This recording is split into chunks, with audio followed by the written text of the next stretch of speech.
imboni y'ijisho. Umpishe mu gicucu cy'amababa yawe. Iri ni isomo rikomeye kandi ryiza riri muri Zaburi ya 17 umurongo wa 8. Iri somo turi buze kuryifashisha dusobanura amateka y'indirimbo ya 203 yitwa Munsi y'amababa ye. Iyi ni indirimbo ikunze gukoreshwa n'Abadiventiste b'umunsi wa karindwi mu gihe bahimbaza Imana. Nguhaye ikaze, nje mugiye kubana nitwa Daniel.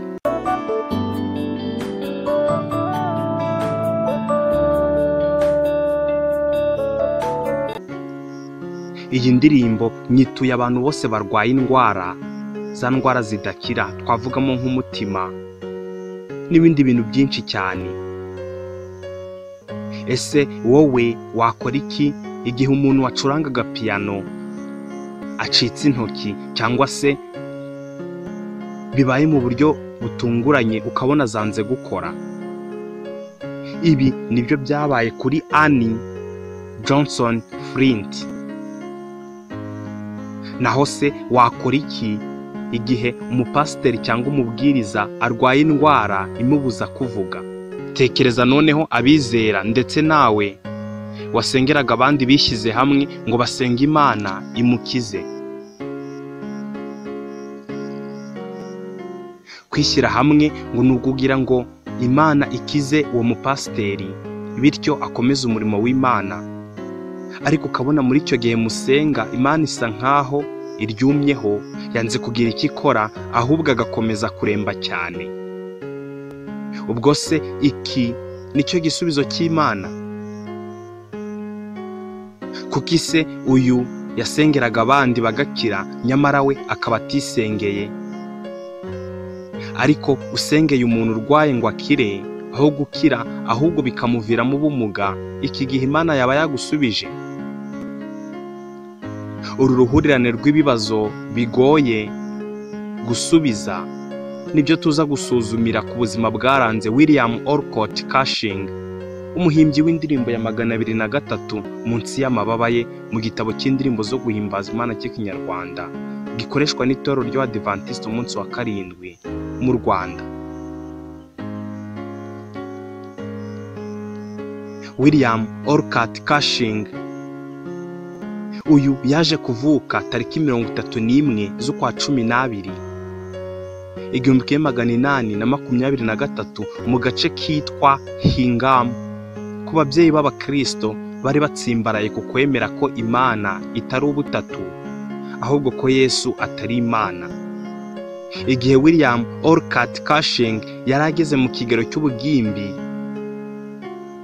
nibwo yatangiye gusoma Bibiliya abishyizeho umwete cyane, biza kumuviramo kuba umwizera mu itorero ry'aba Orthodox. Igihe yari afite imyaka 18 gusa, William Olcott Cushing yiyumvisemo Imana imuhamagarira kuba umubwiriza butumwa bwiza.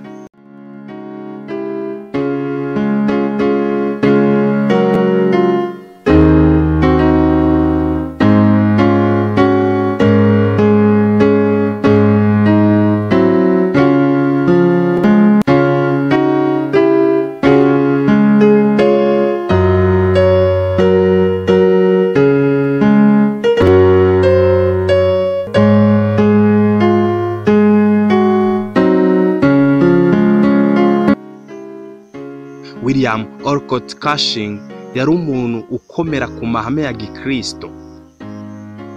Ikintu yakoze kitazibagirana ku isi, naho yatanze amafaranga yose yari yarizigamiye mu buzima bwe bwose, angana n'amadolari 1000. Wavuga ko mu mwaka w'ibihumbi 2013 yari kuba nk'amadolari 18,400. Uyu yaje kuyaha umwana w'umukobwa wari ufite ubumuga bwo kutabona kugira ngo akunde abashe kwiga.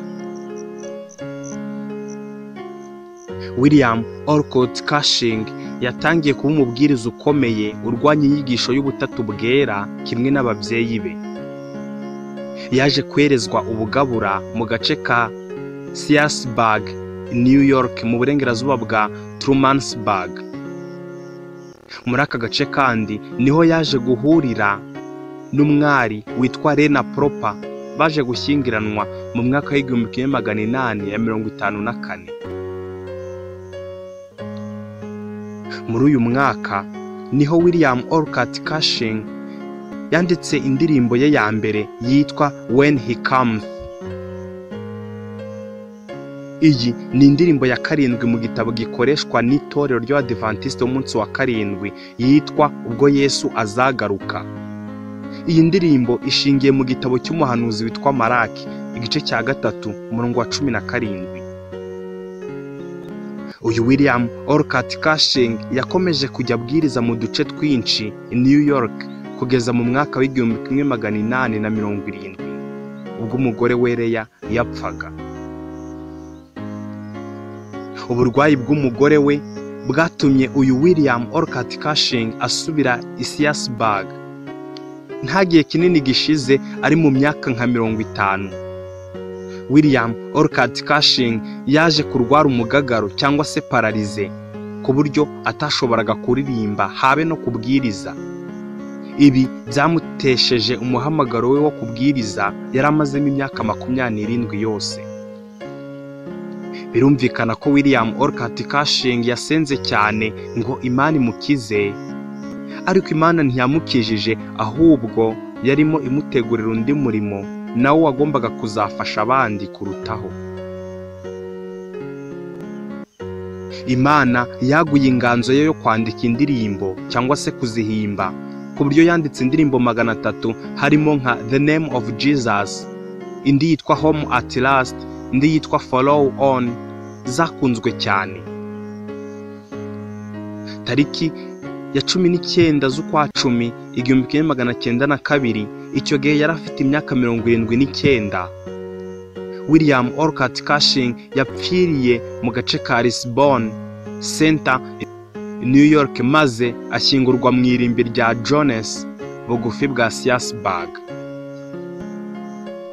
Indirimbo ya 203 Munsi y'amababa ye n'indirimbo ya 529 mu gitabo cy'indirimbo zo guhimbaza Imana z'icyongereza gikoreshwa n'itorero ry'Abadiventiste umunsi wa karindwi, aho yitwa Under His Wings, ikaba iya 203 mu gitabo cy'Ikinyarwanda.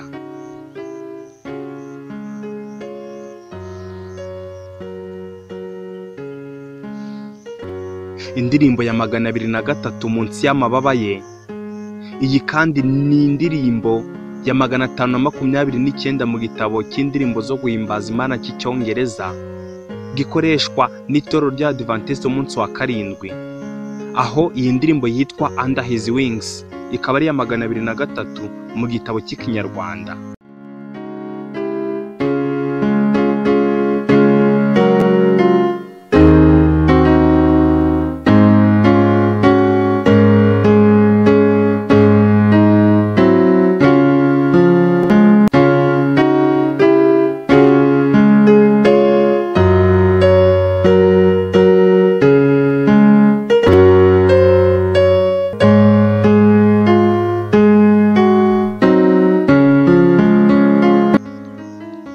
Iyi ni indirimbo iririmbirwa mu rufunguzo rwa re bemol cyangwa se D flat. Indirimbo ibarwa 6/8. Amagambo yayo yahimbwe na William Orcutt Cushing, iza gushyirwa mu njyana n'umunyamuziki Ira David Sankey. Iyi ndirimbo bivugwa ko William Orcutt Cushing yayanditse amaze nk'imyaka 25 agize ubumuga. Iki gihe akaba yari afite imyaka nka 73. Yayanditse agendeye ku magambo ari muri Zaburi igice cya 17 umurongo wa 8 agira ati: undinde nk'imboni y'ijisho, umpishe mu gicucu cy'amababa yawe. Umuhanzi w'indirimbo agendeye ku magambo y'umunyezaburi akanashingira ku by'Imana yamukoreye mu burwayi bwe, ahamya ko Imana ifite ubushobozi n'urukundo byo kurinda abana bayo kabone n'ubwo haba hari ibyago n'ibibazo bitubudikije nk'ijoro ryijimye cyangwa tugoswe n'ibishuko. No muri ibi bihe dufite icyizere cy'uko Imana izabidukingira. Ibyo ntibiduhungabanye mu kwizera. Ubwo tugoswe n'ibibi nk'ibyo rero, turasabwa kuguma mu Mana kuko nta kizadusangayo, ku buryo nta n'icyaduhangara turi kumwe n'Imana. Reka dusubire gato kuri bya bibazo bigoye gusubiza. Ni gute umuntu ashobora gusaba ikintu cyiza cyo gukira ikibazo cy'ijwi ngo akomeze umurimo wo kubwiriza agarura abantu kuri Kristo, aho gukira ahubwo akaba pararize cyangwa se akagagara? Igisubizo cyihuse ni uko Imana iba yamuteguriye ibindi byiza bifite akamaro kurutaho. Uyu William Orcott Cushing yari kubwiriza wenda gusa muri Leta Zunze Ubumwe za Amerika, agafasha abaho gusa, ariko kubera inganzo ye ubu abwiriza isi yose.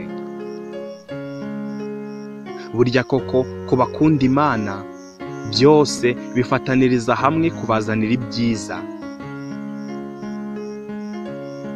Ari bo bahamagawe nk'uko yabigambiriye. Iri ni isomo riri mu gitabo cy'Abaroma igice cya 8 umurongo wa 28. Izina ry'Uwiteka ni umunara ukomeye, umukiranutsi ahungiramo agakomera. Ibi byavuzwe na Salomo mu gitabo cy'Imigani igice cya 15 umurongo wa 10. Aya ni amateka y'indirimbo ikunzwe cyane ya 203 yitwa Munsi y'amababa ye.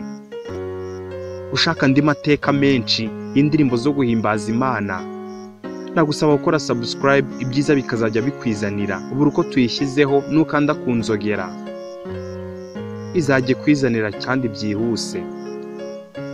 Turagukunda cyane.